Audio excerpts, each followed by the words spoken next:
Superhuman, drugs, restraint, schizophrenia, criminal, excited delirium, and enlarged heart. The list of explanations for his death to avoid simply saying the police killed him are seemingly endless. But after 3 years, will his family finally get answers? On March 3rd, 2020, police killed 33-year-old Manny Ellis in Tacoma, Washington. But more than 3 years later, Ellis's loved ones are watching legal fees pile up as the trial date keeps getting pushed back.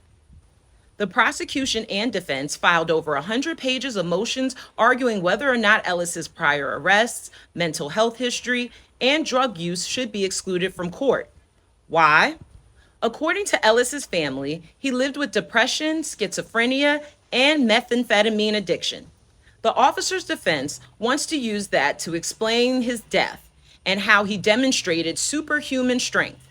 Historically anti-Black phrasing also used to describe Rodney King, George Floyd, and Michael Brown. Although that language echoes a critical past, the attorneys also advocate for the jury to avoid it. A sequestered jury would be isolated from journalists, protesters, and loved ones. Court spectators may also be prohibited from wearing political clothing. Floyd's name would be banned from the courtroom. The glaring undertaking here is removing race from Ellis's death. Both sides must create a narrative of Ellis. The surviving narrative will dictate what is important to focus on in this case and dictate who wins. And while this argument continues, so will the violence of the anti-Black police system. Is that justice? And if it isn't, what justice could we create in the world for Ellis instead?